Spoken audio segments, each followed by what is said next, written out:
Good morning and welcome to this evidence session of the All-Party Group on Coronavirus.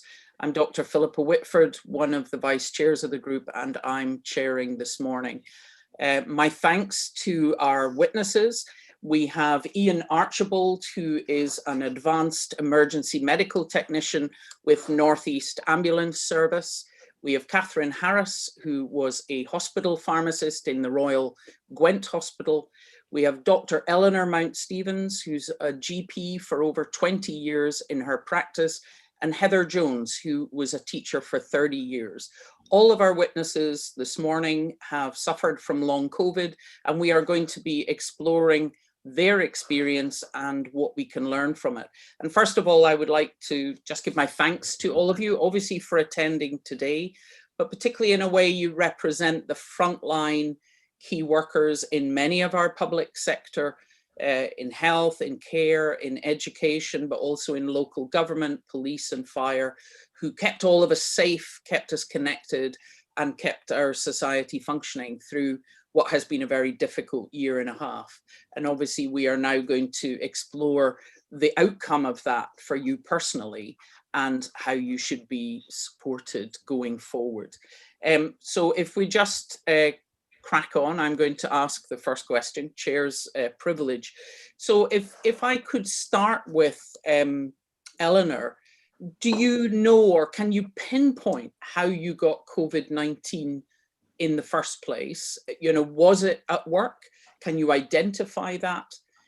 Is there anything that could have been done to prevent it? And is there a way of you demonstrating that's the time and place that I am certain I got COVID? Morning.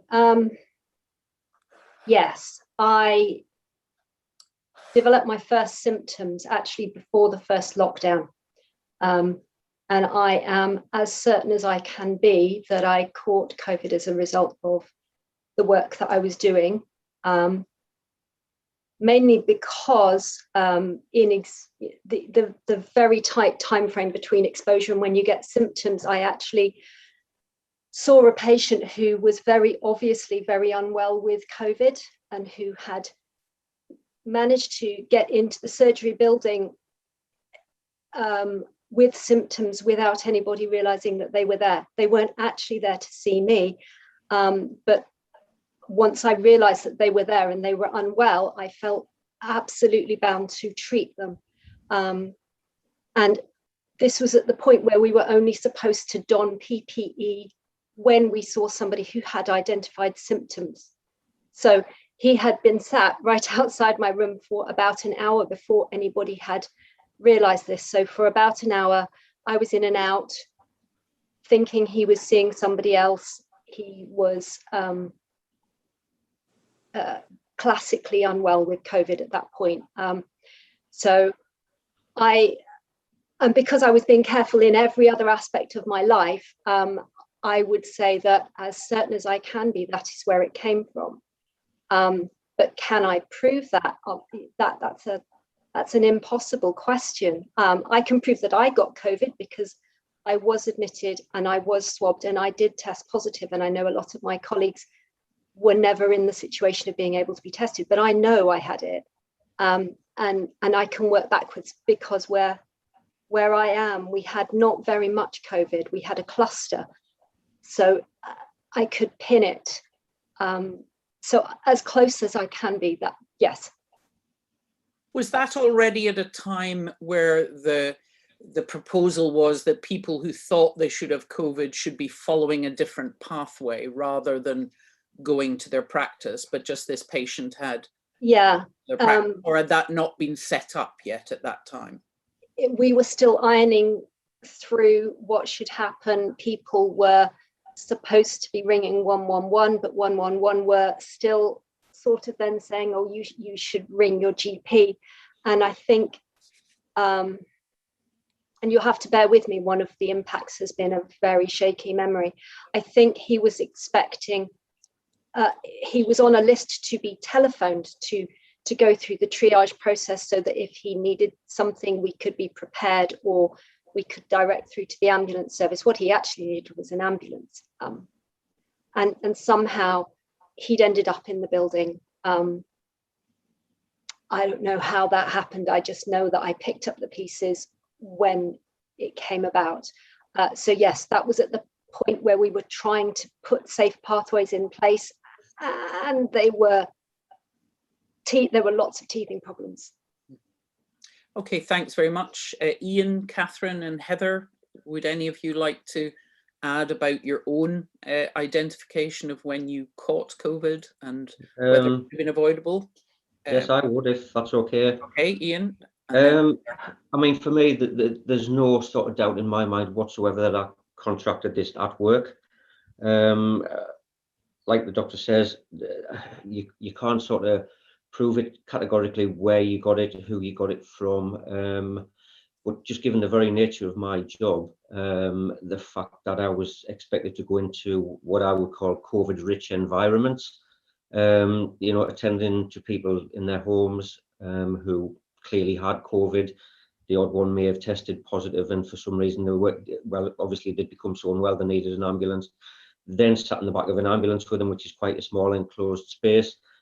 And then also going to sort of COVID wards in the hospital and the COVID side of the A&E department. We were absolutely exposed to it. And yes, we had a PPE, but in my mind, and vast majority, if not all of my colleagues frontline on the road, we believed that the PPE that we had was just wholly inadequate. We had basically a flimsy plastic apron that, if you look at it, covered 25% of your body. If you went outdoors or anywhere where there was the slightest breeze, the wind would catch it and it would blow it up over your face. And the masks, to be fair, the surgical masks that you see most people wearing sort of on the TV and that in the supermarkets, they're not really suitable for protecting it against virus particles. You need better protection. You need a higher grade of mask. That's all we had. So for me, I'm sure I caught it at work. There's no other explanation. My wife was already working at home by then. She's a civil servant. She was working at home from March. I got my first symptoms 9th of April. So during the first wave? Yeah. And were you tested? Did you have a test? Or? Yep, I went to work 9th of April. I had a very slight irritation at the back of my throat as opposed to a cough. It was making me cough slightly. I had to ring control to let them know, and straight away they said, right, you're going to have to come off the road and go and be tested. So I went to get tested. I was sent home that day, waited for the result, and the result came back negative on the 10th of April. So I was told I had to come back to work on the 11th. So I had 2 more shifts to do. And over that weekend, I just got progressively worse, and I really started to strongly suspect that I had COVID. The coughing became more pronounced. And in effect, you know, I was at work for 2 days, for me, spreading the virus around, you know, going into nursing homes and dealing with vulnerable people and the like. That was for 2 days. And then a couple of days after that, I became so unwell. I got another test through my GP, and that one came back positive. That was the result of that was the 17th of April. The test was on the 15th. Okay, thanks very much, Iain. Heather? Yes, and very similar to the others, I am, you know, pretty sure that work is where I caught COVID. I caught it at the very beginning of the second lockdown in November, and I was being so incredibly careful. Pupils weren't allowed really to wear masks at the time. The government was telling us it really would interfere with our job, so it was better that nobody wore masks. My school had said that staff could wear masks. And I'm even quite sure of the actual incident that infected me, because my school had decided to do mock exams for year 11, and I was invigilating in a hall where there was no ventilation with 180 students, and I became ill just days after that. And the evening that I went home and got symptoms was also the day that entire year group got sent home because of more than one positive case in that year group. And it then seemed to just spread throughout the staff. I am pretty sure that I did infect at least one colleague on that Monday that I was in work and didn't realise that I had COVID. And obviously that's one of the key challenges of COVID, is that you can be spreading it and you simply don't know. Catherine, have you anything you want to add before we move on? Yes, I'm certain I caught COVID in work. So I was a ward-based pharmacist, and my ward became a COVID ward before the first lockdown happened. And at that point, when the first patient was on the ward with COVID or suspected COVID, we didn't have the PPE because it was so sudden that it was realised that this patient had symptoms, and it was only that you wore masks and PPE when you were in contact with patients. And there have been studies now that prove that COVID particles would be in the air in the corridors. And my whole team, or the whole team working on that ward, fell sick with COVID. A lot of the pharmacists I worked with fell ill with COVID. I didn't get a swab, so I can't prove via swab that I had COVID, but I had all the symptoms. My partner tested positive 3 days after I did. I just wasn't eligible for a swab because at the time they were only testing 25 healthcare workers a day in my trust. And I think the biggest kick in the face then was when I returned to work, and on my return to work form, they put it was a community acquired infection because we couldn't prove it was caught in work. Okay, thanks very much. We're going to move on now, and I'll bring in Elora, Baroness Finlay. Hello, thank you very much indeed. I want to ask you all really how you came to think that you had long COVID, how that realisation happened. And I think possibly I might start with Dr. Mount Stevens again, and then go round each of you for you to add it in. Sure. I have never got well. So I haven't had an acute illness and then a recovery and then become unwell again. For me, it's just gone on and on. And I now have recognized end organ problems. So I have myocarditis, pericarditis, neuropathy, and all of the cognitive stuff. By June of last year, so about 2.5, 3 months in, I was flagging up to my GP that I thought there was something wrong with my heart and something wrong with my brain, because they weren't working very well. And I had all this pain in my hands and my feet. So I just went from not being able to breathe properly and feeling unwell into these things. And so there was never a point where I went, it's something new. Right. Iain. Yeah. Yes. Well, as I said before, my symptoms started on the 9th of April. I've always sort of said that my actual illness with the COVID virus lasted roughly 20 days. So back end of April is when sort of the COVID ended, if you like. And what leads me to say that is basically my temperature came down finally. And I didn't feel quite as unwell, and because one of the big things for me with the illness when I had COVID was pain. I had horrendous pain in my back. I had a lot of pain in my chest, but that was sort of when I was coughing, which was a lot of the time. And I had horrendous pain around my kidneys and the top of my pelvis and stuff. That eventually all sort of petered out. So from sort of back end of April, I was left with really, really bad fatigue. And for me, just sort of taking the dogs out for a little walk was a massive effort. I mean, the first time I took the dogs out, that was the first time I had been out of the house for nearly 3 weeks.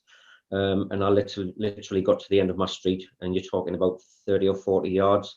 And I felt as though I was going to have to sit down. I really had to sort of stop in my tracks, and because my legs were literally like jelly, I just felt I had no energy at all. And that went on for about 2.5 months, and that was being investigated by my GP. So, I mean, I had headaches as well. The headaches were continuous, so I started getting blood tests and things. And just over a period of a few weeks from when I classed my actual COVID to have ended at the end of April, I think that within 3 or 4 weeks, myself and my GP started to go down the route of, well, this is all the after effects of COVID. And by then it was in the media that there was a thing they were sort of looking at called long COVID.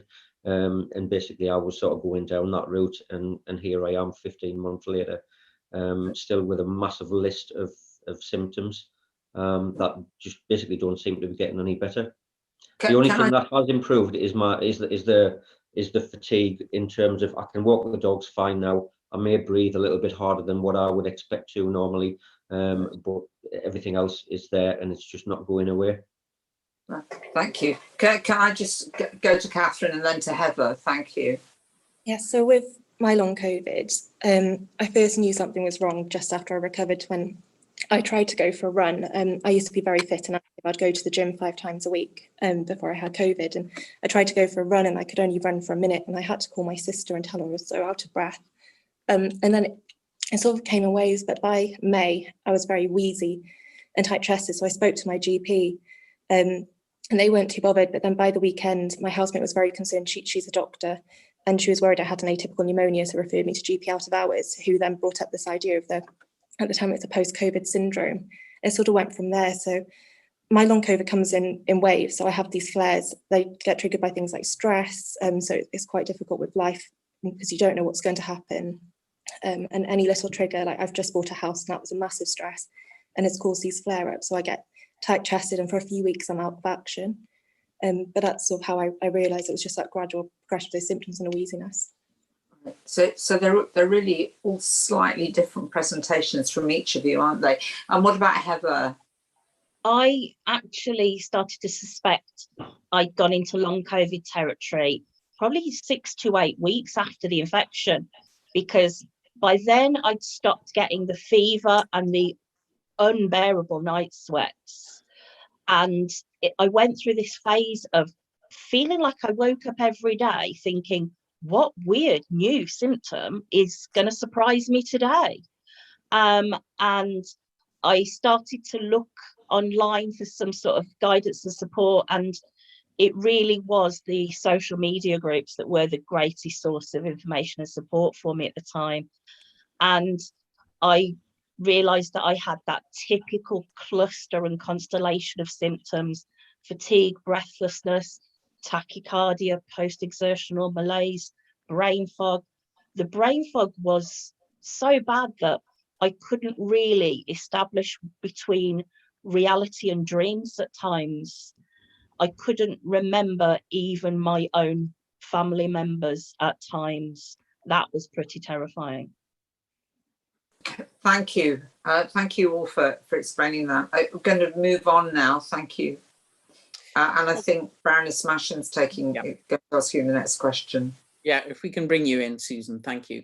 Yes, my question is similar, but we want to go a bit further. What has been your experience of living with long COVID? Do you find there is stigma and stigma at work? And do you feel you have enough support? It is complicated. I have a member of my family with long COVID, and it is very various. Anyway, could we hear from perhaps Heather first? Long COVID has absolutely impacted quite severely on every aspect of my life. I describe it to people as it has taken everything that I have that makes me who I am. It, you know, when your cognitive abilities are impaired, it takes you, it takes your personality, my sense of humour. Physically, it's absolutely devastated me. It's put my job at risk, a job that I love, that is part of who I am. It's made friendships a little bit of a strain, because I worry that, gosh, I'm just not giving anything to friendships. I'm just such a burden. How boring I must be to be with, because my life is long COVID and it seems to be all encompassing, quite honestly. Thank you so much. And Dr. Eleanor? I completely agree with Heather. The things that made me me have gone. I have worked for the NHS since I was 23 years old, and I've always worked really hard, and being a doctor, being active in that is a massive part of me, and that's gone. Instead, I am walking a tightrope every day of trying to manage what I do so that I can do the things that I have to do. And the things that I have to do involve keeping food in the fridge and on the table. And I feel that I agree. I feel like I'm boring, I'm uninteresting, I do nothing. I can't even read. I can't watch a film. I can't do anything that requires concentration. I worry that I am being a barely adequate parent at the moment. I have 2 teenage daughters, and I'm not being what I should be. And when I'm not even being what I should be at home, I don't even now have a job to not do that. So stigma, yes, I feel uncomfortable telling people that I have long COVID. Back in the beginning, I would say I've had COVID and I'm still recovering, but people look at me and they go, well, you look well. My face is, yeah, there's no marks on my face. But try walking and talking with me, and I can't do that. It's too much. And I barely go and see anybody.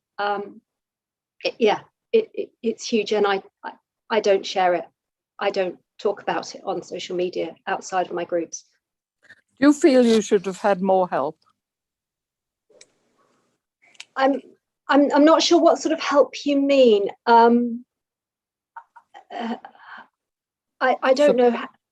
Support. Well, my family is not close, so there's no family support. This is, I think, an illness that is unique in that when you get it, you have to isolate and everybody stays away. Now, with any other illness, a cancer, a heart attack, people rally round and they bring you cups of tea.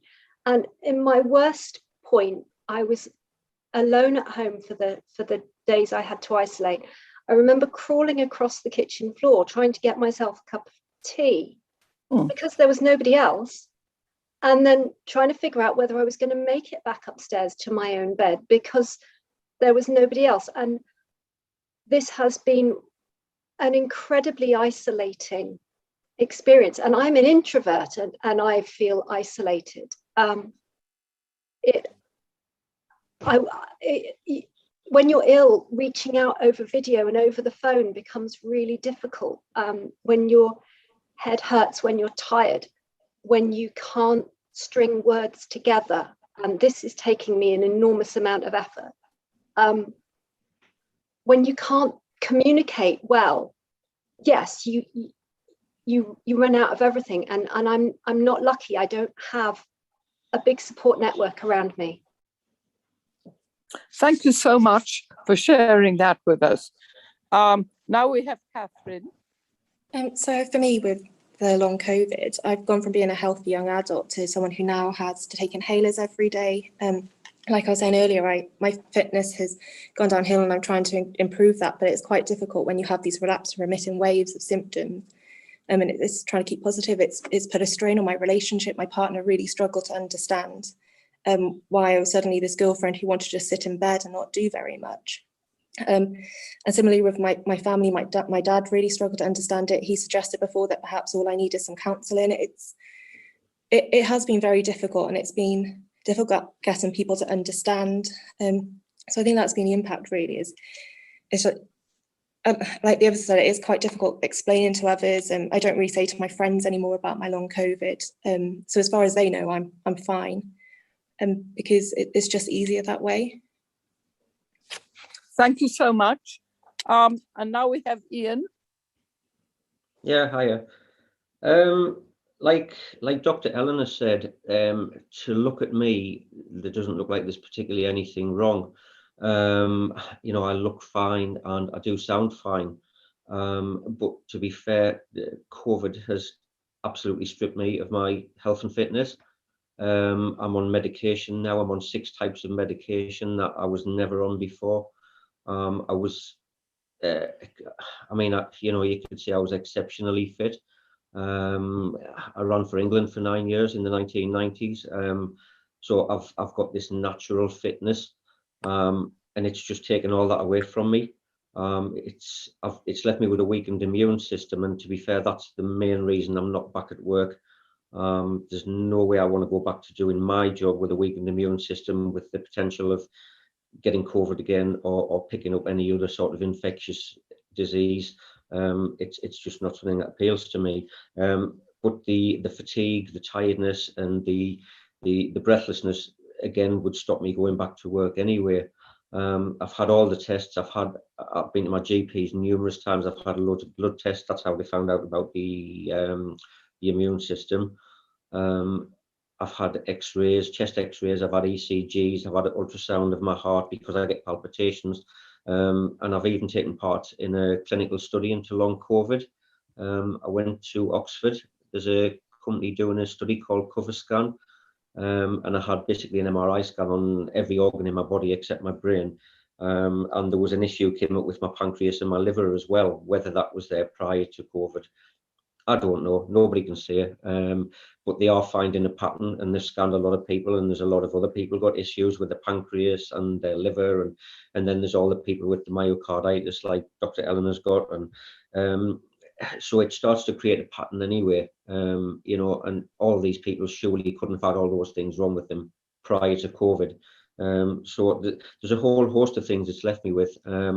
Again, I tend not to talk about it much, and if anything, I would say I'm sort of embarrassed to say that I've gone down that route of being somebody who's not disabled, but I'm basically now medicated for a host of things, and you know, I've went from suddenly being a normal fit person to bang COVID, and then I've got all these issues, and there's no sign of them going away. So I think there is quite a bit of stigma with it. I don't advertise it much myself on Facebook.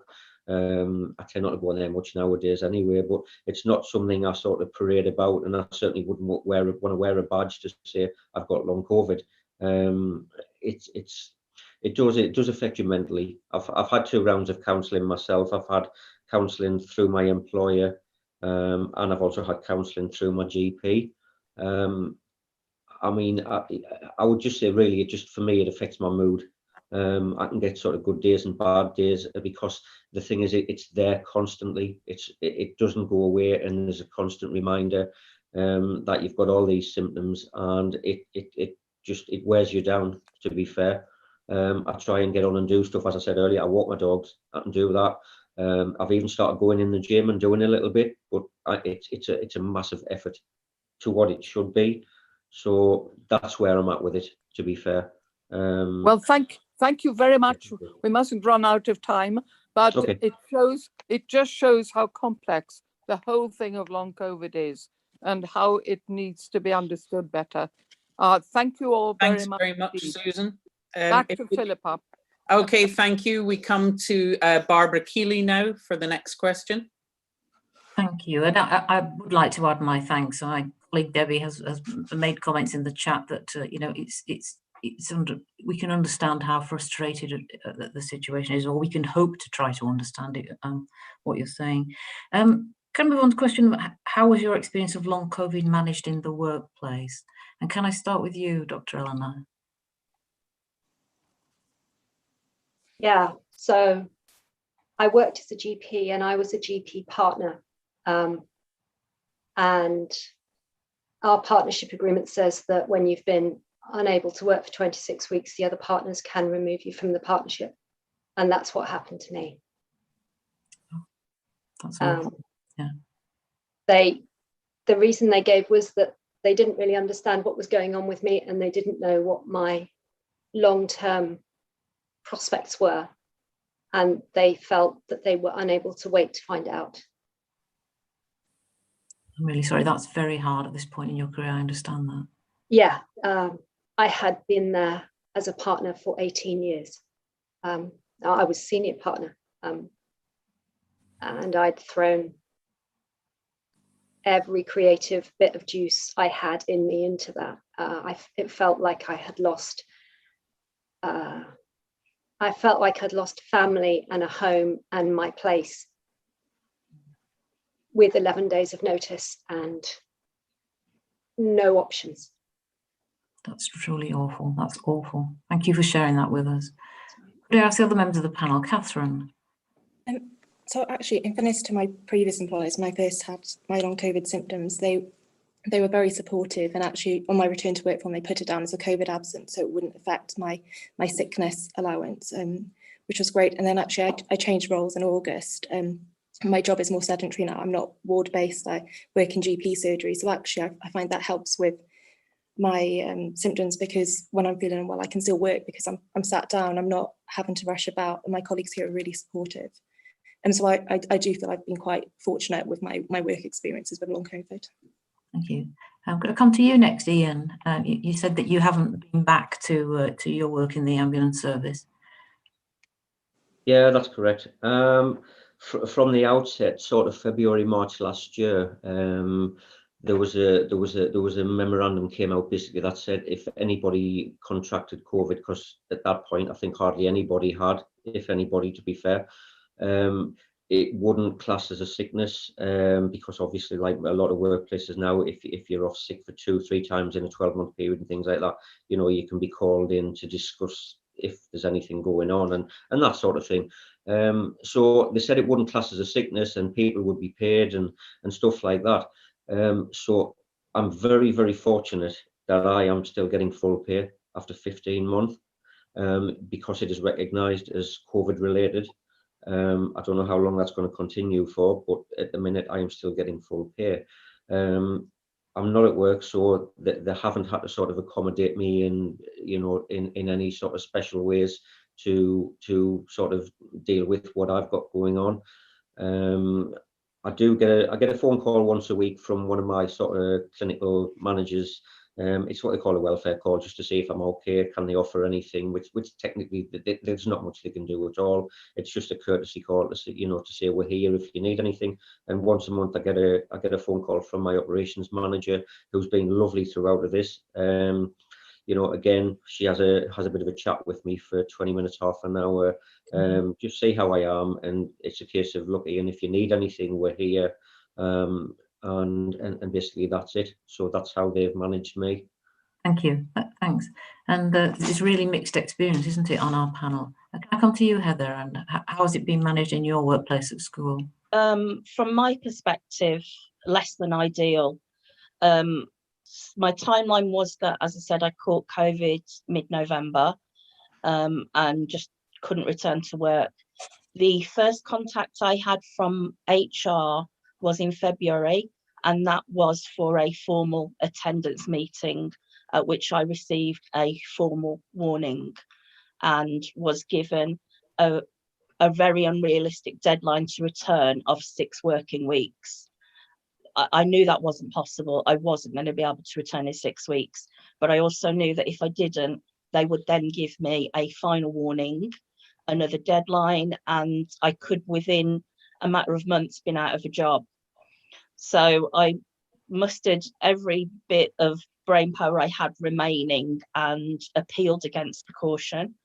I wasn't totally successful. The caution still stood, but I was given another 6 weeks, which took me to a deadline to return of Monday the 17th of May, which, you know, I did meet, but not necessarily through choice. It was more that I knew that I had to. I then had to negotiate a phased return. The first offer I was given was a 2-week phased return, which just, again, would not have made it possible for me to carry on working. So with my union involved and the support of my GP, I managed to persuade my employer to give me a 7-week phased return. It was still somewhat on their terms because it was doing daily much more than I was comfortable with. By then I'd started to learn my limits and what triggers relapses. About a week before the end of the phased return, the inevitable did happen and I did relapse. I ended up having 3 days off work for that. And on my return to work, I was called to yet another formal absence meeting. I fully expected another warning. at that point, they decided to not give me another warning, but they gave me a very strong sort of informal warning that if I continued to have time off work, I would be sacked. My school have referred me back to occupational health, and sorry. Okay, yeah. Okay. You want... No, it's okay. I have an occupational health appointment on Friday, but my school I know that they are very keen to really get rid of me. I know this because when I was issued with the formal warning in February, they said that they would be willing to enter into a settlement agreement, which for non-teachers would mean that they will pay me to go away and give me an agreed reference, but I would also have to sign away my rights to go to a tribunal. And like, you can tell, I love my job. So sorry. Sorry. Yeah. So sorry. No. Thought I could all get better than that. Sorry. No, but yeah, so that was me. Thank you for sharing that, Heather. I think we can all understand how awful this is, and for Dr. Eleanor as well. It's, you know, there's so much for you all to deal with, but thank you for sharing that, because it's very valuable to know how it's affecting people and how different employers are managing it. Thank you. I'll come back to you, Chair Philippa. Thanks very much, Barbara, and indeed the different experiences of the four of you. So thank you for sharing that. If we come now to Baroness Brinton for our next question. Yes, thank you very much. I'm aware time is running out. So my question is about your financial situation and your future prospects. Eleanor, very much for you about your current financial situation, and perhaps for others, you know, obviously we've really picked up your concern, but worries about your future prospects as well. Eleanor, over to you first.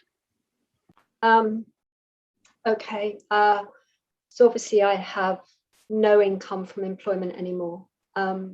I have been in the fortunate position that 20 years ago I took out an insurance policy on my income, so I'm in receipt of insurance payments, and I'm lucky that the insurance company are agreeing to pay at the moment, and I am hopeful that they will carry on paying, and I'm very grateful for their support, but it feels tenuous because it's out of my control. For the months in between, I had savings and I have used my savings, but I bought a house last year, 1 month before I got sick, based on a GP's income, based on the fact that I was going to work for another 15 years. And so I have a big mortgage at the moment, and that has me very worried. So I'm okay because I have a fallback situation at the moment, but it feels unsafe and it feels like it's not something that I can necessarily influence. And in terms of my future prospects, being a GP consulting is a complicated cognitive process. And at the moment, I know that I cannot safely treat somebody. I cannot be certain that I will not make a mistake. And obviously the mistakes that I made can be, well, I could kill somebody accidentally. So I need to know that my brain works, and my brain needs to work for 10 minutes, constantly back to back for hours and hours and hours. I have to be able to make several hundred decisions a day, some of which are easy and some of which are critical.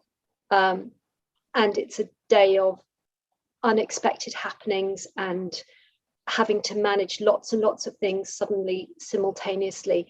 And I am so far away from that, that I don't know for certain that I will be able to do that again, or when I will be able to do that again.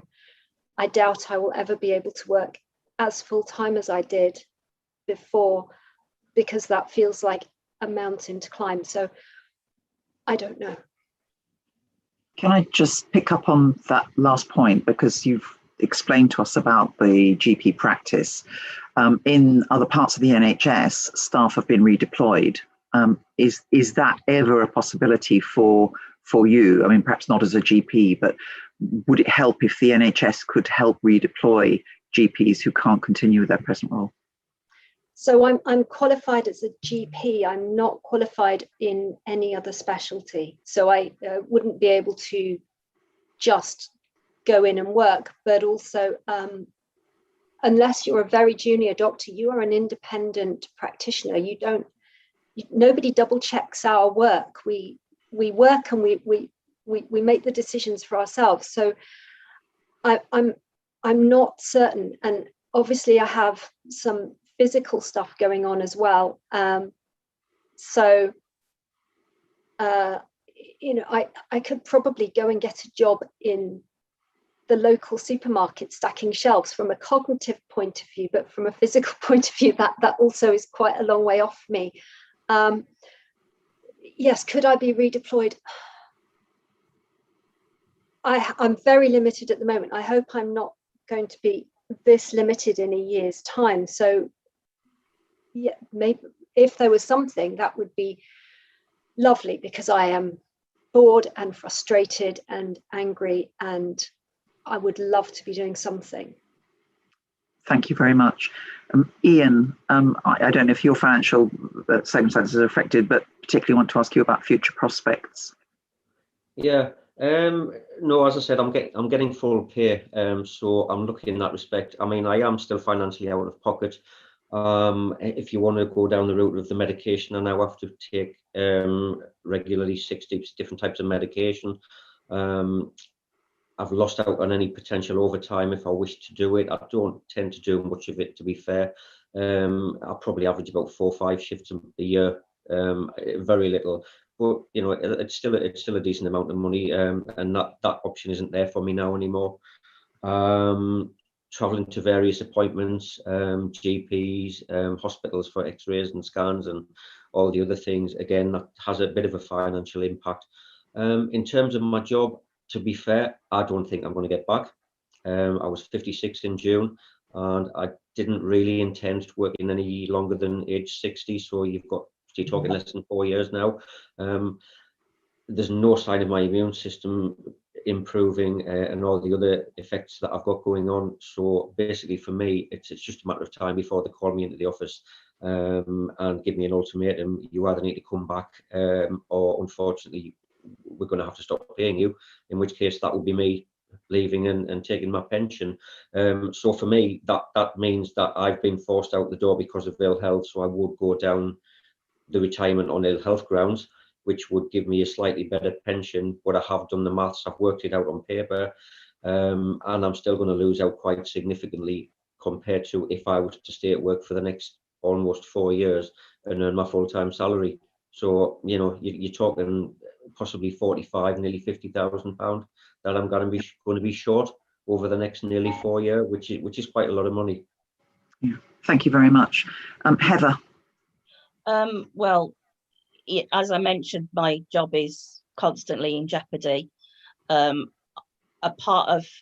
accepted part of long COVID is that it is an unpredictable condition and that you can relapse. So I know that the next relapse means that I will get another formal warning, possibly a final one. I believe that I am able to work. I am at 8 months. I am doing, I think, really well, considering, you know, I've worked hard at getting better. I made it my job, but it's just doesn't seem quite enough for my employer at the moment. Returning to work has been quite expensive for me. I had to buy a wheeled walker so that I can get around the school. I bought myself a microphone and a speaker because even projecting my voice across the classroom takes energy. I'm not able to make it to the bus stop to get to work, so I'm spending up to £25 a day on taxes. I feel that I'm the equivalent of a faulty kitchen appliance, that it's just cheaper to throw me out and replace me with something newer than, give me that time to get better. Thank you. And finally, Catherine. Well, so I've recently bought a house, and in the process of doing that, I looked into buying income protection and life insurance, and I found I'm not eligible because I've got long COVID, and they said until I recover, I can't get that insurance. So I'm now in a position where if I get sick, I have to rely on sick pay from work. And knowing from previous colleagues' experience, depending on how you get sick, you're not necessarily entitled to NHS sick pay through work. I'm also in the position that if I'm in a position where I can't work or I die, my partner is responsible for the whole mortgage. It's a lot of pressure. And that has been very distressing. I was heartbroken when I found out, I got sick at work, and now I can't protect my family and my partner and my loved ones. So it's very heartbreaking. It's been very difficult. Thank you. Thank you very much. Philippa, back to you. Thanks very much, Sal. And finally to Lord Russell. I'm sorry we're overrunning, but it's been so important to hear all of your voices in this session. Thank you. Yes, thank you very much indeed. It's very moving and very impactful and extremely helpful. Very briefly, given what we've been talking about, realistically, what do you feel the government and or your employer or the NHS do to help you? What do you think is realistic, and what are your expectations? Eleanor, could I ask you first? Gosh, that is such a difficult question. From the perspective of long COVID, support those of us that have it, as acknowledge the diagnosis, help us to understand what is going on, and help us to battle against the "you're just anxious, if you go back to work you'll be fine" narrative that has dogged, I'm sure, all of us. I was brought up to be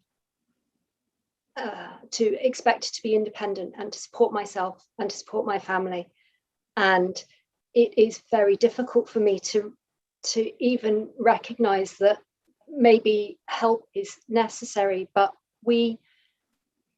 I signed up to be a doctor to help people to do my best, and we ended up almost being thrown into it's more like being thrown into a battle than anything else. We were asked to carry on doing what we did, and to do our best to protect ourselves, but at the point where I got sick, we didn't even understand how best to protect ourselves. And when I became ill, I thought to myself, okay, you're 48, you're white, you're female, you have no long-term health conditions. This should be that mild flu-like illness, and you might even enjoy a week and a half's break at home. And then I thought, okay, so it's either going to be a mild flu-like illness or I might die. And there was a point where I thought I was possibly going to do dying. But the thought that I was going to end up long-term unwell was never there. It was a very binary thing. So I feel like I have been battle injured. And I don't like to say I think there should be compensation, because that goes against my grain of you manage yourself. But actually, I threw myself into a situation of risk in a profession where that risk should never really have been in existence.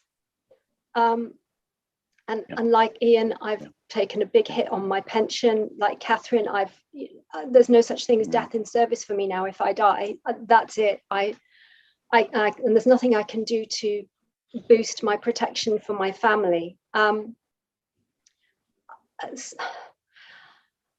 Yeah, I don't have any easy answers. Yeah, thank you very much. I'm just conscious of time. Heather, could I ask you to be very brief and just say realistically, what would you hope for?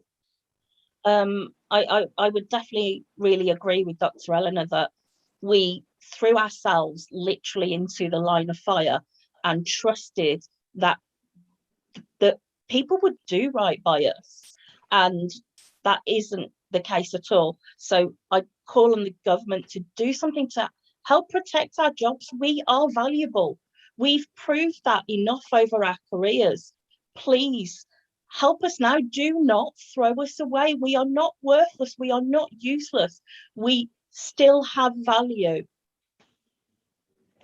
Yeah, sorry. Yeah, thank you very much. No, thank you very much. Catherine, anything to add?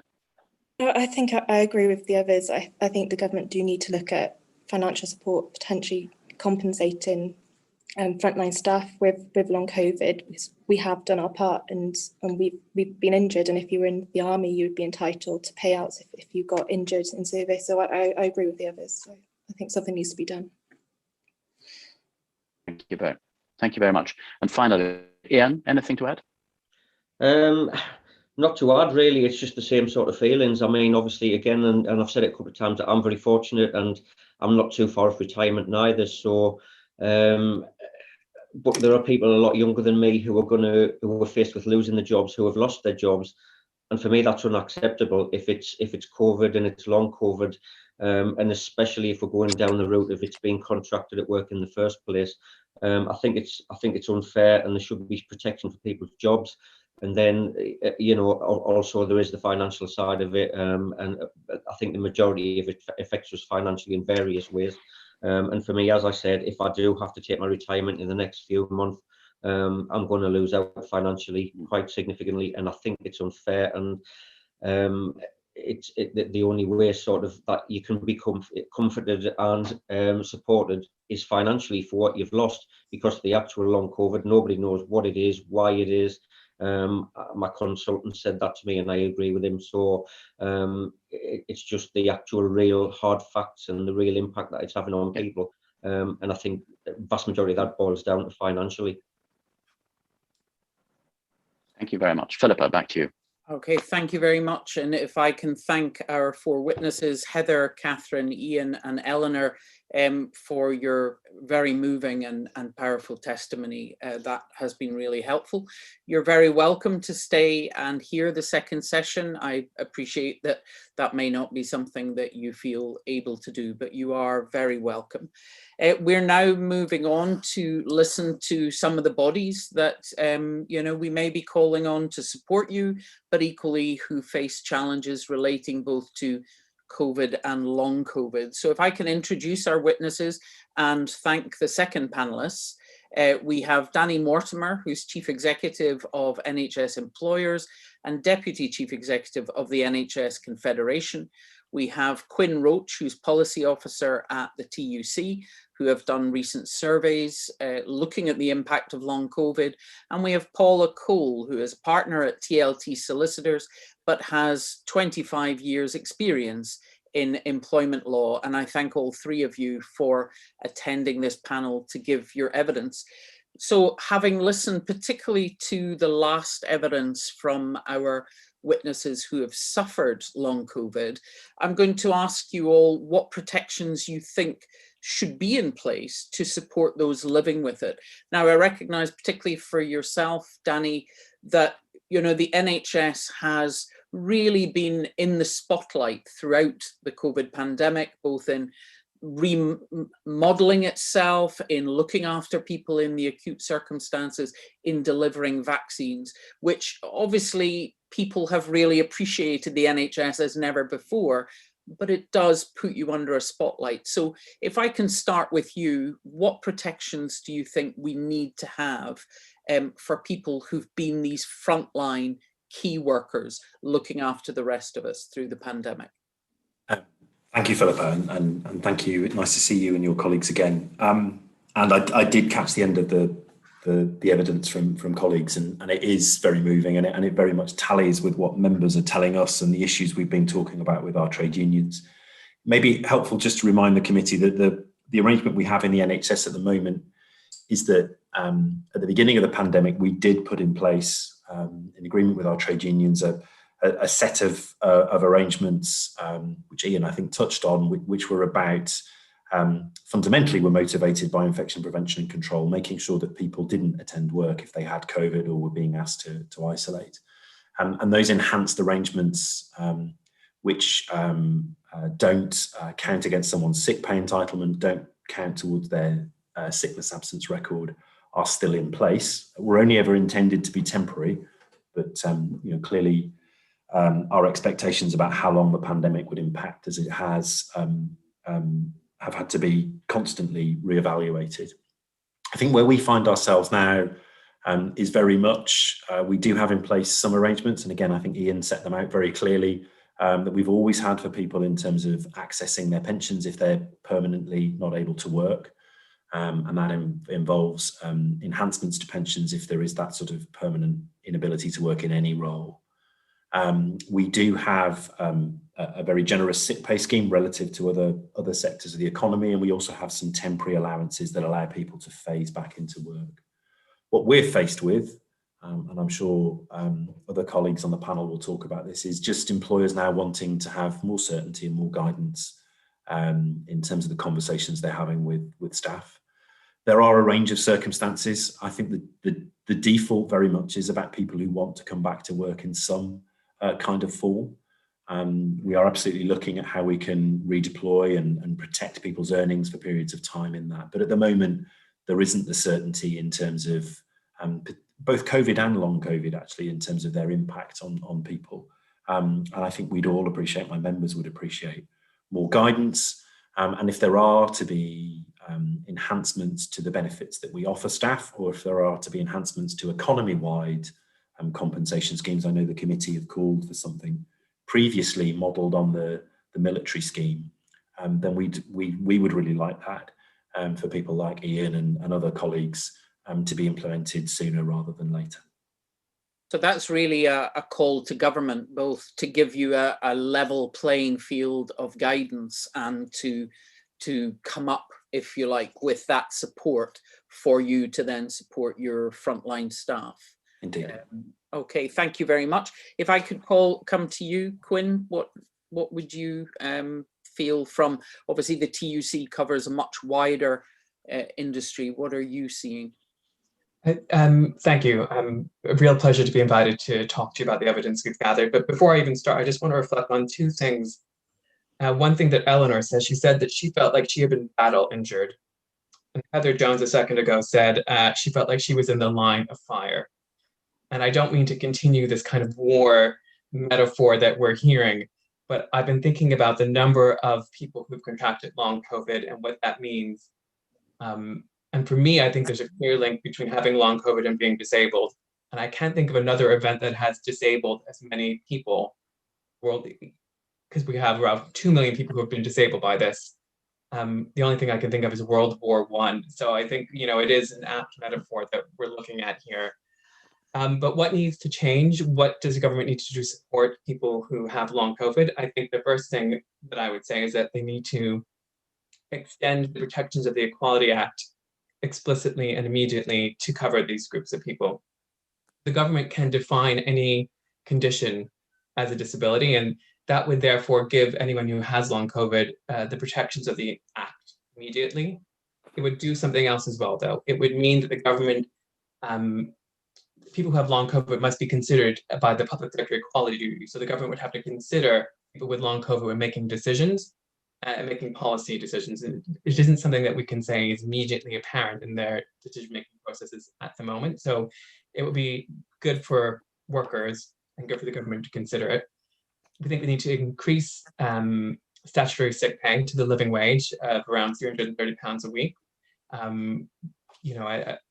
With this many people being off ill with long COVID for different periods of time, it's so important that they can live. Universal credit needs an overhaul, and I won't go into depth. We know it's not working. It needs to work. And we also think another thing that would be helpful is a day one right to flexible working.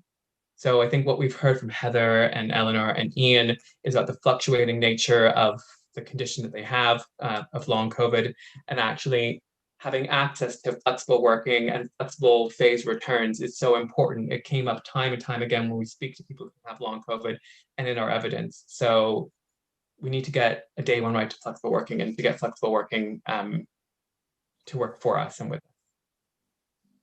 Thank you very much. And if I can come to you, Paula.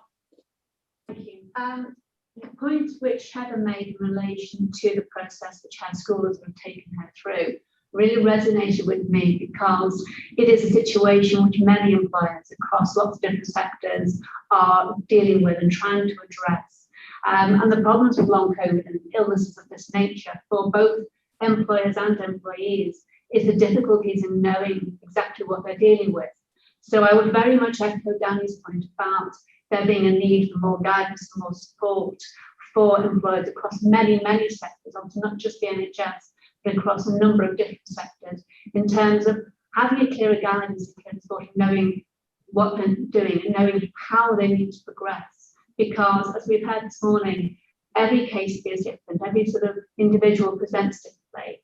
And for many employers, trying to sort of plan their workforce, deal with the issues arising, and treat fairly individuals who are going through difficult situations is a really difficult position for them.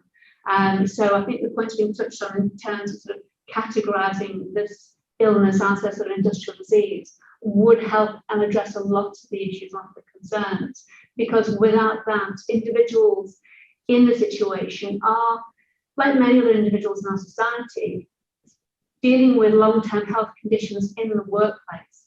And yes, they have protections from unfair dismissal, leaving aside the question of whether or not there should be a disability under the Equality Act.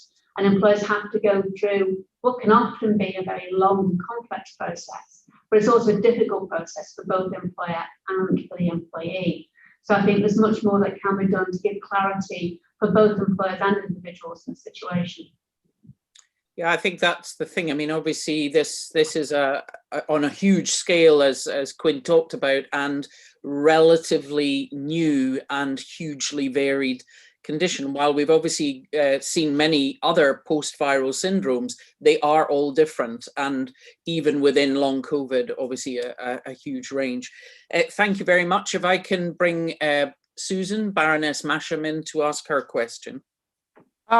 We are hearing how a diagnosis of long COVID impacts on a person's ability to get life insurance.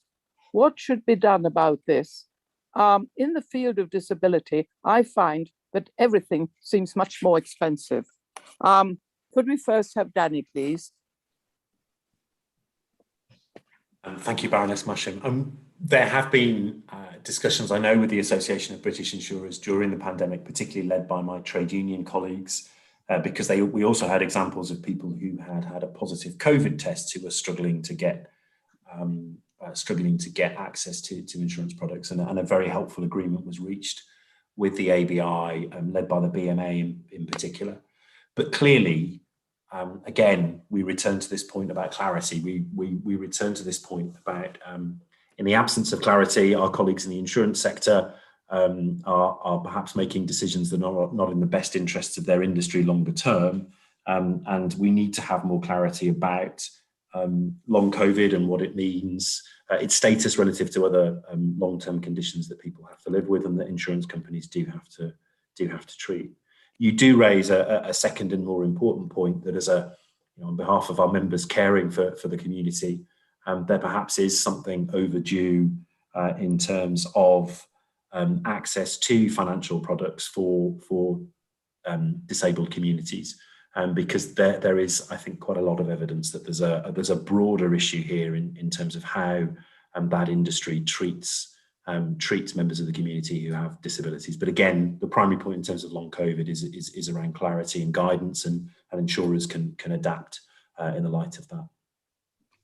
Even with holiday insurance, that seems to be more expensive. Indeed. There's a whole set of things I know. This is a longer standing issue that you and others have campaigned about now for some time. Thank you so much. Now we have Quinn. Thank you very much. I don't have anything to add. I think covered it quite well. Thank you very much. And Paula. Just one very small point to add. Some employers do offer sort of permanent health insurance, but it's certainly not universal across the organisations that I work for. It can be an expensive benefit for employers to provide, even before long COVID, leaving aside those issues. And unfortunately, not many employers spend the money to make that investment in their workforce. But it's sort of a situation where greater investment in that area, I'm sure much more people will benefit. And do you find that some people can't get life insurance?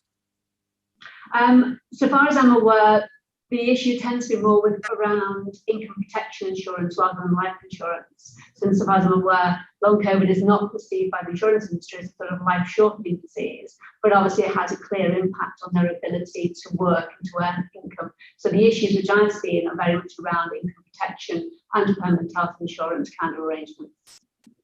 Thank you so much. Back to Philippa. Thanks very much. So just then to clarify, Paula, that obviously would impact people's ability in taking out things like a mortgage, where income protection would be central to that, which obviously is very important in people's life choices. If we can come to Baroness Brinton now, thank you. Yes, thank you very much. Danny, you referred to the complexities of issues between someone who has COVID-19 versus someone who has long COVID. And we heard from Eleanor that whilst some parts of the NHS has been good at recognising that COVID-19 and its direct illness is outside the ordinary sickness scheme, that's not true consistently for long COVID. And is it right that long COVID is treated differently to COVID-19? So I think it is important to stress, of course, that general practice has a different status to the people I represent in the NHS. It is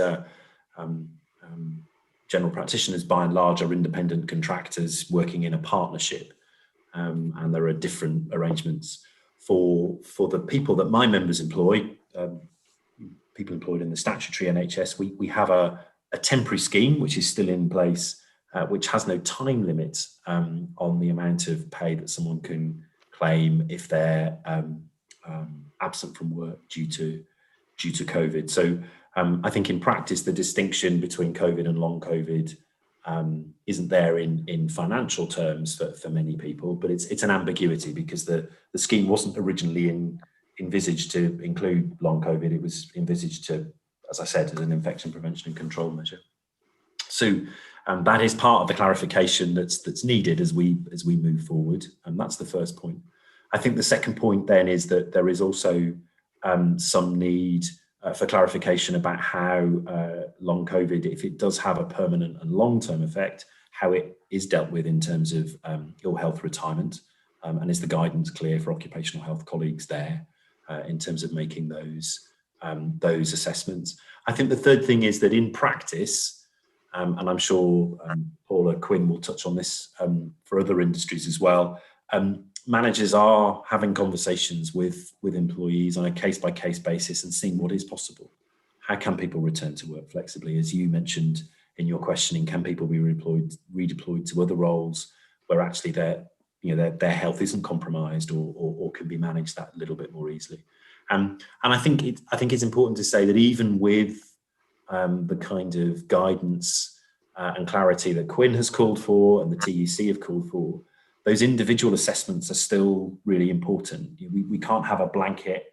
Our understanding of long COVID from what our members tell us is that individual circumstances, the individual impact varies enormously. So that case-by-case judgment about what's possible, what's in the best interest of the individual longer term, even with the clarity, which, as I said before, I do think is important, that individual assessment is still going to be really important to make. Thank you, that's very helpful. I wonder, Quinn, if I could come to you next, and as Daniel referred just now, perhaps broaden it to outside the NHS too, and whether there should be formal guidance for organisations, not least the education sector, given Heather's evidence. I think that's a really good question. I just wanted to quickly reflect on what our survey found. So we put a survey out, and we had 3,500 people say they had COVID, and 3,300 people tell us they had long COVID. And in that group, 1 in 6 told us they had used so much sick leave that they had triggered absence management policies as a result of their long COVID, and 1 in 11 had used all their entitlement and been warned there'd be negative consequences if they took more leave.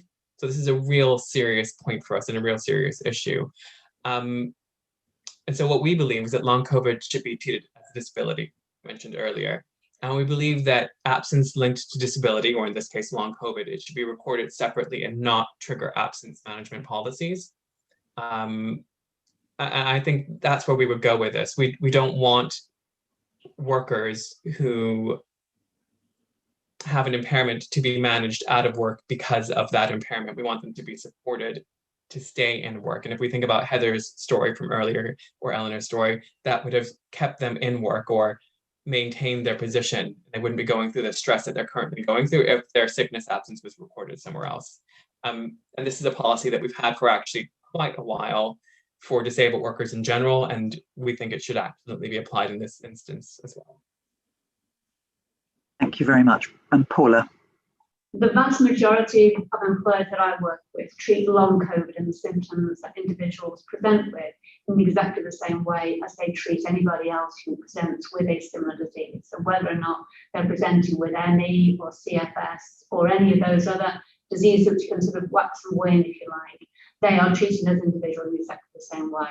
So in those circumstances, as we've heard from Heather, and as I said before, it resonates because that's the kind of process which many employers are dealing with, and they're trying to address the issues of an individual presenting with long-term sickness absence or intermittent absence, whether or not they're able to report for work or whether they're simply not able to make it into work.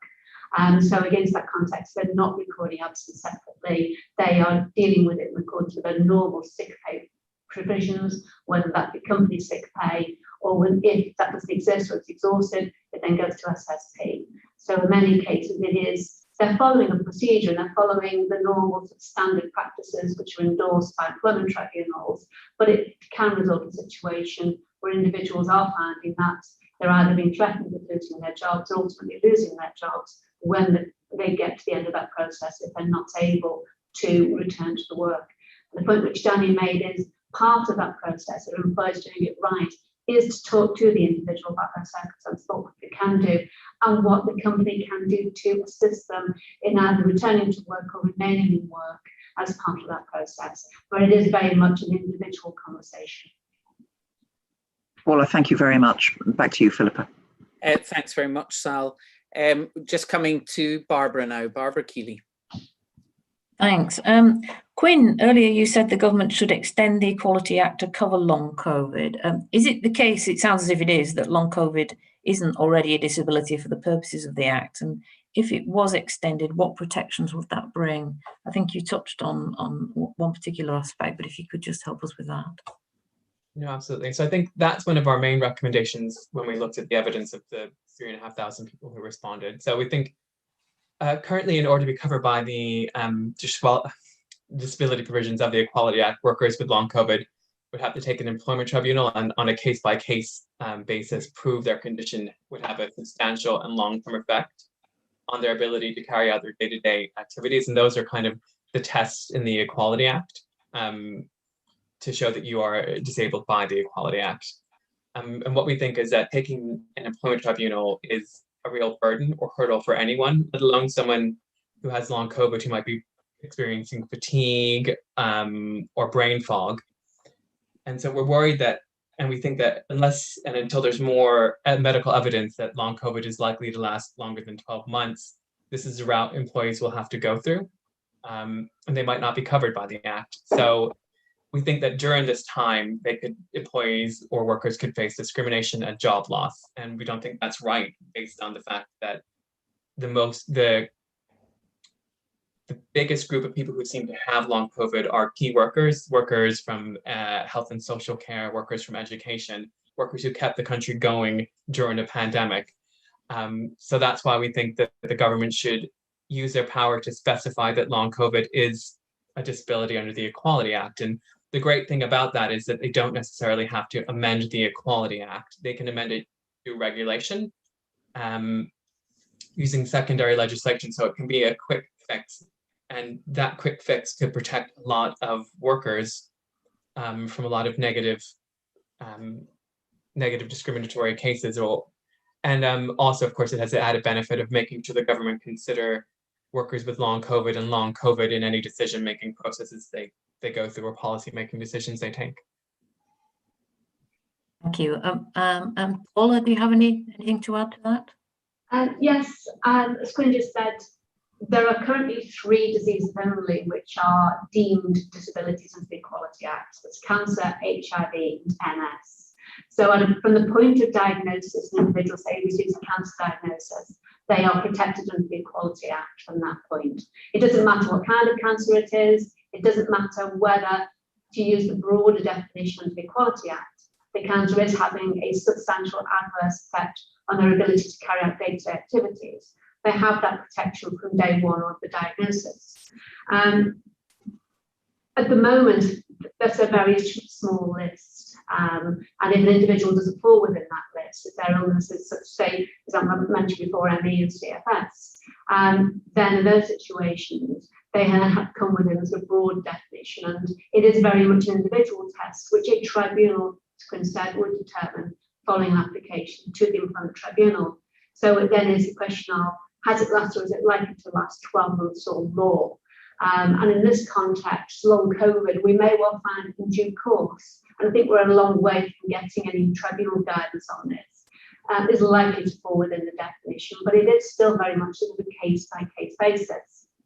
I suppose the one issue I have is to differentiate long COVID from other similar diseases, whether they be ME or CFS, and to put individuals with long COVID in the box of the sort of 3. And it may be actually better for government to look more broadly at the definition of what falls within the category of deemed disabilities, because I think it may create some sense of unfairness within the workplace if individuals are managing long-term conditions are then seeing individuals with long COVID being treated differently.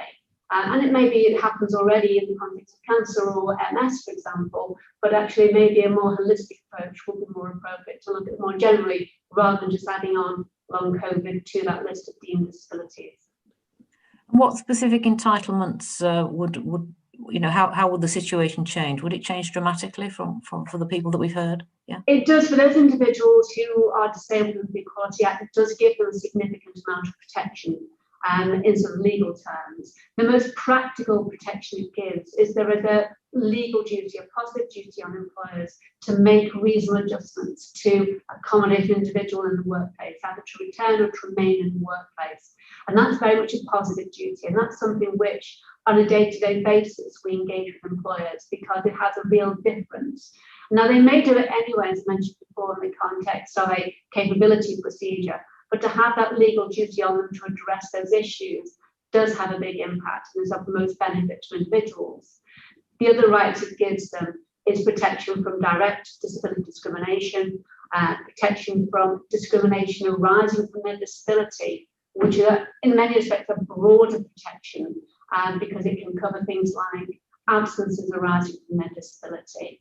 And also it protects them from harassment and victimisation, which in the workplace tends to be of lesser concern for individuals who are suffering from disability. The key protections is this duty to make reasonable adjustments and protection from discrimination arising from their disability.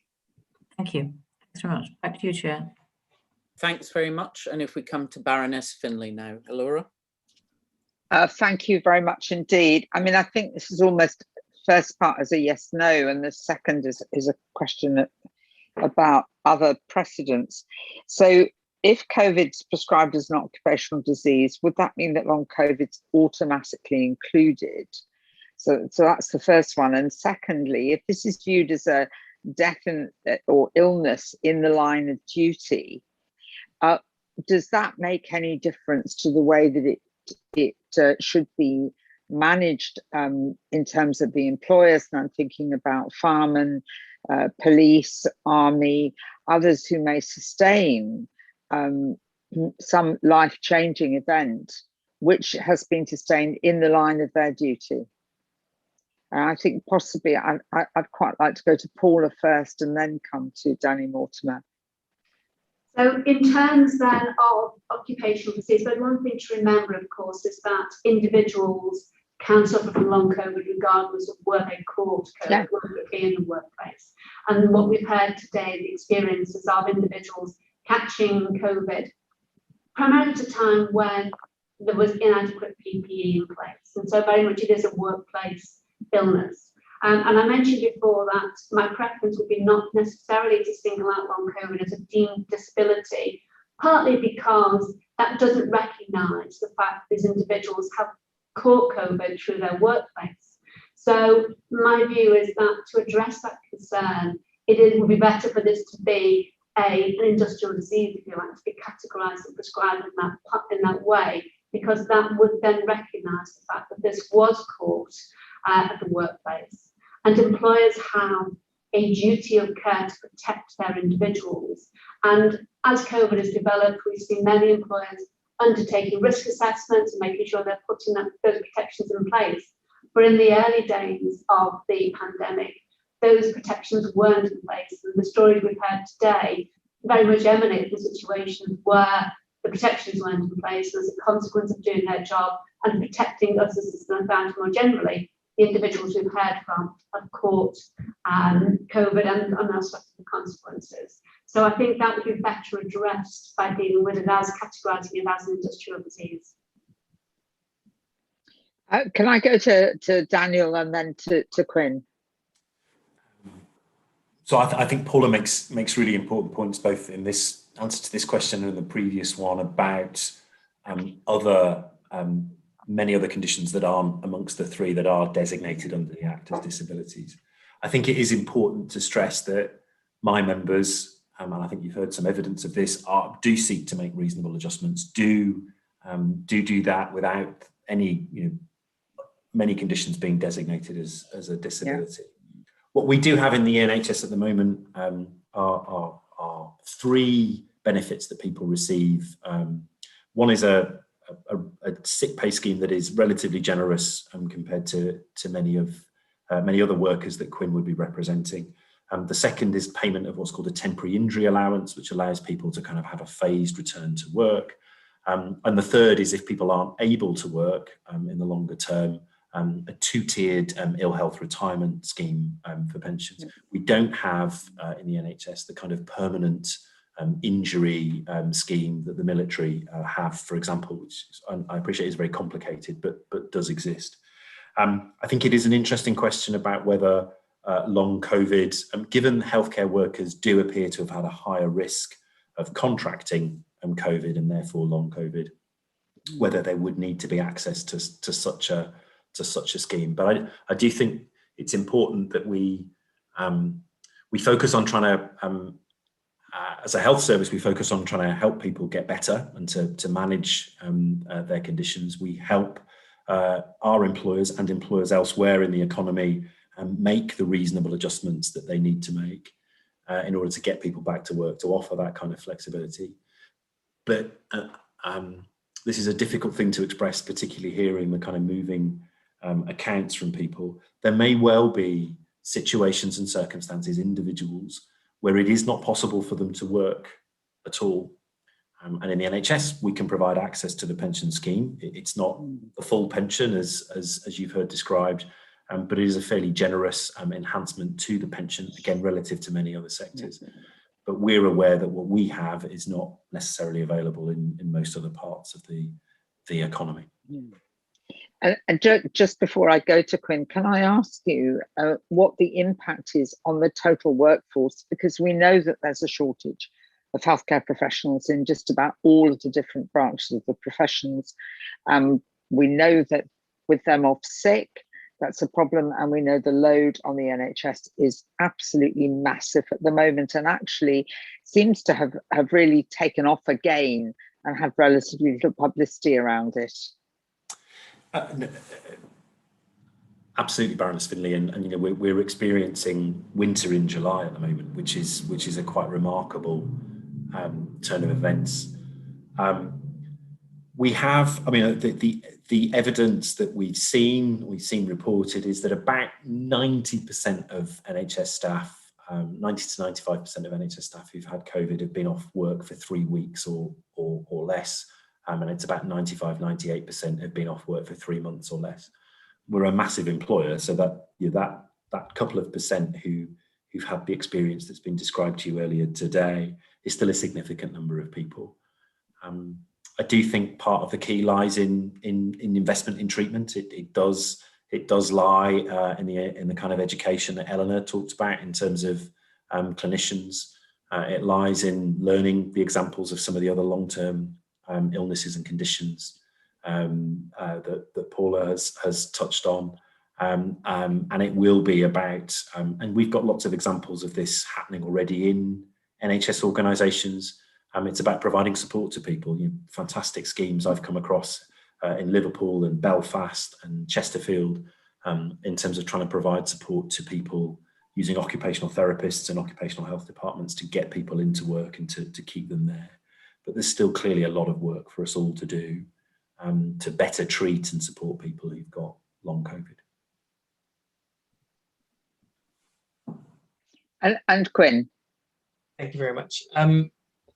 I actually failed to mention that we have actually recommended that long COVID or workers with long COVID have access to disablement benefit earlier. So that is one of the things we're calling for.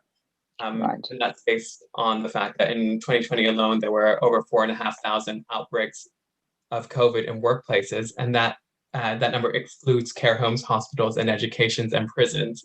So we think there's a very clear link between catching COVID and being at work. We know that several other states have already done so. And when we look at the evidence, our evidence from the survey, 80% of those who had long COVID were key workers. A third of them were in from education, and roughly a third came from health and social care. So we do want to see that group of individuals have access to this benefit. I think what we know is that it will be offered in certain sectors, and we would support that, but we would obviously like anyone who's contracted long COVID to have at work to have access to this benefit.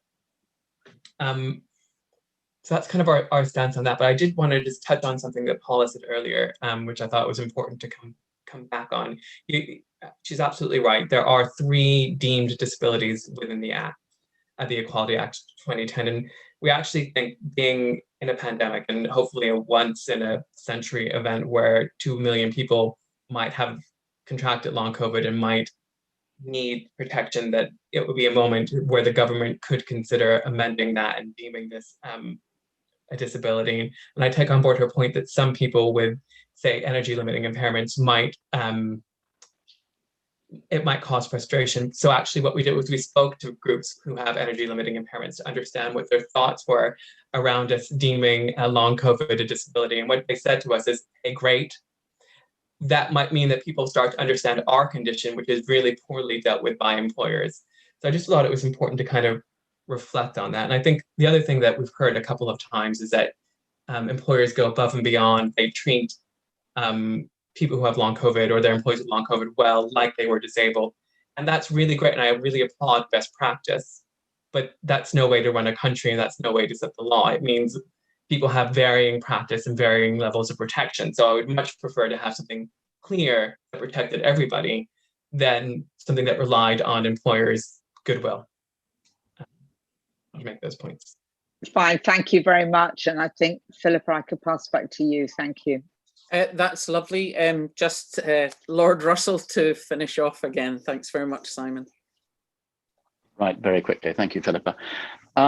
So, Danny, if I could ask you first of all, I mean, the umbrella question, which we've touched on in various ways, is, what can and should the government be doing more of? But it does occur to me that all the time we're talking about long COVID, I'm just wondering in actually understanding what it really is. This is an international problem. It's not a UK problem. All over the world, scientists and medics are looking at this, trying to understand it, trying to codify it. How far along do you feel we are in an understanding of what long COVID really is? And if you like, how to categorize it and deal with it? And given where you feel we are along that curve, what do you think realistically the government should be focusing on and prioritizing to help as many people as possible, but also to look towards the future? Danny. I should stress I'm not a clinician, so others on the panel are far more expert than I am. Clearly, what we do get told by our clinicians is that they're still understanding the extent of the impact of COVID for the longer term. What we have seen, which is the first point to make, is what we have seen is some investment in specialist service provision for long COVID, and that's been very welcome. I think we've still got further to go there. The government has still got further to go there. There is a really important need to respond to the demand that we're seeing outside the specialist services that are being set up in primary care for services like occupational therapy and some of the other physical therapies, as well as mental health therapies as well, because of the impact that long COVID has there. And I think that's a really important set of steps that the government need to take to invest in helping people get back to work.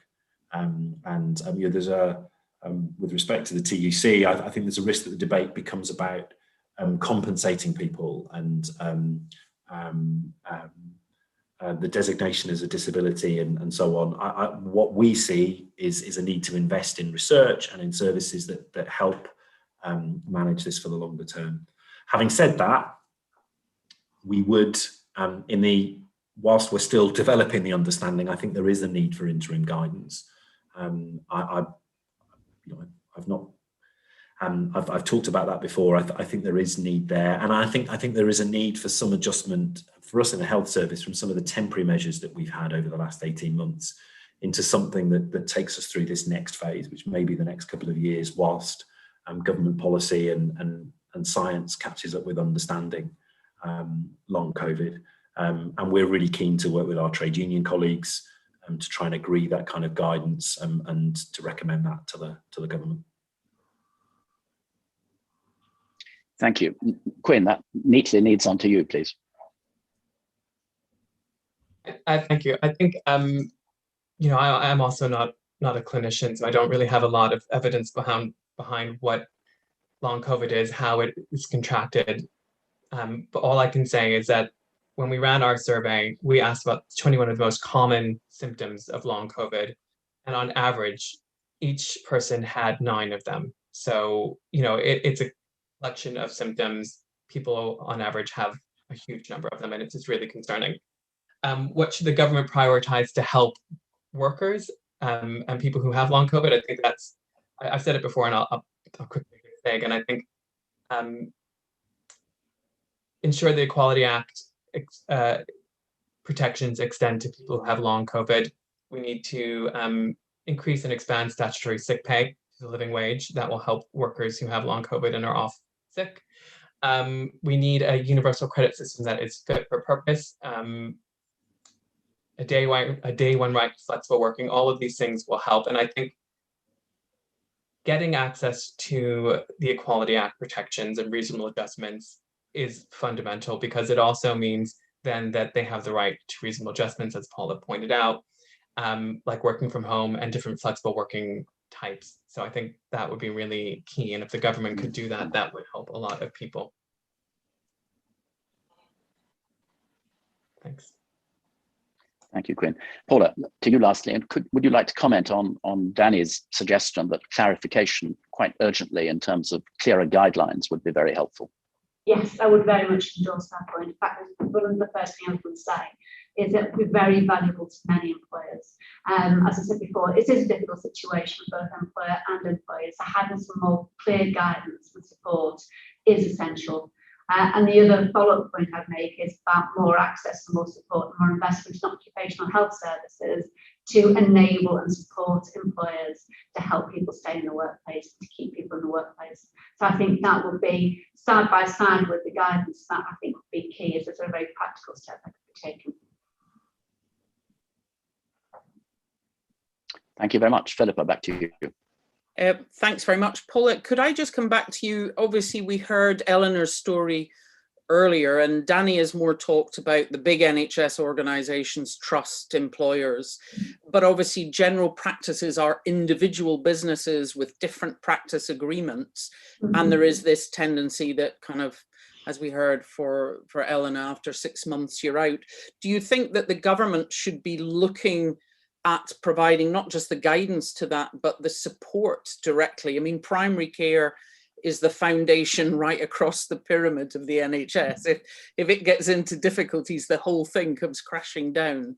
So do you think government would maybe consider looking at both the guidance to the independent contractors that GPs are, but also to protect them? Or do you think some of these things we're talking about, making it a disability, making it industrial injury, would apply in general practice, and therefore would have dealt with Eleanor's situation? I think the answer to your final question is yes, very much so, because the Equality Act doesn't just cover employees, it covers sort of workers, whether it be contract workers or partners in a partnership, which I suspect is what GP practices are very much sort of. So within that category, if it was broadened out so that she had the protection of the Equality Act, it would have addressed the concerns that she's had and the difficulties that she's raised. I suppose one point which I haven't dealt with, and it's probably a sort of a slightly academic point, regardless of whether or not individuals are protected with the Equality Act, what we do know is that long COVID does affect certain groups within our society. And there is therefore some suggestion that those individuals could bring indirect discrimination claims. Now, I recognise it's tribunal claims, as Quinn said before, taking tribunal claims is not an easy step for anyone to take, never mind someone who's suffering from the difficulties that long COVID presents with, but it will potentially present an option aside from the Equality Act issue, but it's by no means a quick fix or an easy fix. So in that context, it very much would have helped the doctor had that been covered by the Equality Act. It would address her concerns. Okay, thank you very much, and sorry for adding I hope I've answered your question. At the end. I'm sorry we've overrun, but we've had such fantastic evidence both from our first and second panel. I already thanked our witnesses from the first panel, but if I can thank Paula, Quinn and Daniel for engaging with us and for giving us such useful information. So thanks to all of you, and take care. Thank you.